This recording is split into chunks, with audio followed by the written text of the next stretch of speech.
So you're among the homeless. I am at the present time, yes. And how did you get into that situation? Probably basically because of the economic factions within the United States. And you encountered a lot of problems on the way here from Maine. There are a lot of homeless, and you weren't able to find a job. That's correct? That is correct. Well, do you feel that this economy is any worse or any better, or is it? I don't feel like this economy is getting any better. I feel like that there is a huge shift in the homeless populations in the United States and foreclosures on people's homes. In 51 years, I've never saw the state of affairs as they are in the United States at this present time. And when did you first notice this this decline of our economy? I started noticing a minute amount of decline with companies leaving the United States in the mid-90s. But from 2007 to this present year, I have never seen a steady increase like I have in my entire lifetime. It's unfathomable. Back up.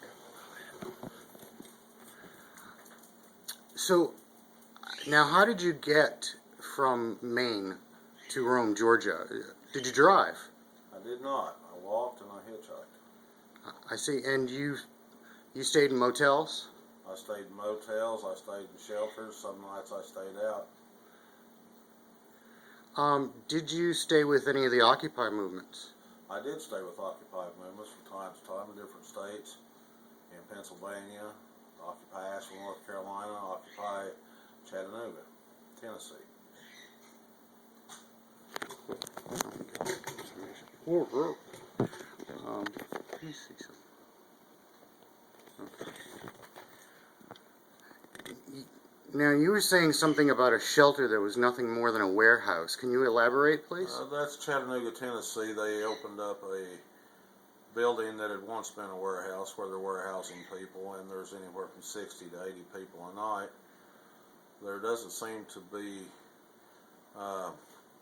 anybody the head of it, or so to speak, and there's no real organization to it. Anybody can come in there. They give you a mat, you lay on the floor. I stayed there one night. I saw the potential for it not really lasting just due to the way that it was organized. And how was it organized? Well, it wasn't. It was disorganized in what way?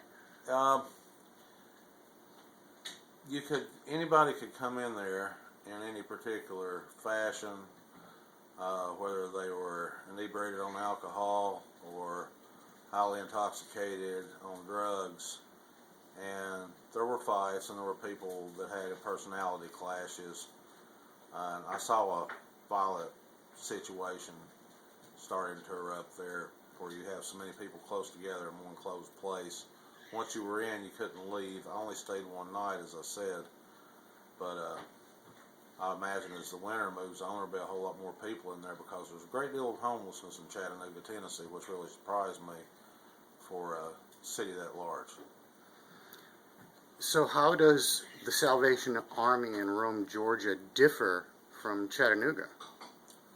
The Salvation Army in Rome, Georgia gives you 60 days to stay there, which gives you enough time to have a base to where you can plan for employment or the things that you probably need to do. And my personal opinion, it's probably one of the better Salvation Armies in the United States.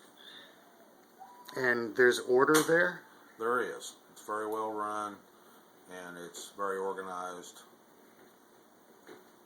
If I understand, you have a college degree? I do. I have an associate's degree in electronic engineering. I see. And what are your goals, aspirations at this point in your life? Well, for the last 15 years, I've worked as a commercial electrician. And prior to that, I've worked as an industrial and residential electrician. However, with the decline in housing and commercial building, after the bubble burst within that particular type of trade, there is not many available jobs. As within the state of Maine, there are master electricians driving as far as 1,500, 2,000 miles away to work.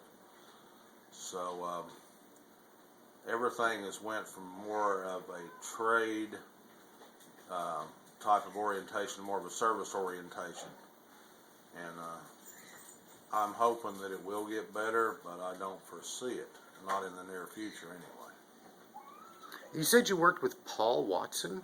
I did with Greenpeace organization when I lived in California. I lived in Marion County in San Rafael. At that time, I worked in electronics. I worked for Sun Valley Systems, and I fabricated PC boards. And what year was this? That was 1983. 1983. I see. Do you have anything else to add? What about the economy? Do you feel that there is a revolution underway? I know there's a revolution underway. Things definitely need to be changed within the economic factions and the structural infrastructure of the United States, as far as the economy and as far as political base, and even the banking system, because it's pretty much contributed to this collapse that we're seeing right now, and not only just within the United States, but actually worldwide. What can people do, in your opinion? In my opinion, people can start having more compassion one for the other, helping one another. Less greed, more of kind of neighbor watching neighbor, more understanding, more education. We're going through very difficult times, not only within the United States, but many, many other countries. As with the Occupy movement, people are pretty tired, they're pretty fed up of the way things are. And there has to be change, and I think there are a great deal of individuals that have a whole lot of good ideas to contribute that are within these particular organizations that won't change, and I think they should have some kind of platform in which to bring forth those ideas so that we can have about change, because without change we're a sinking ship at the present time.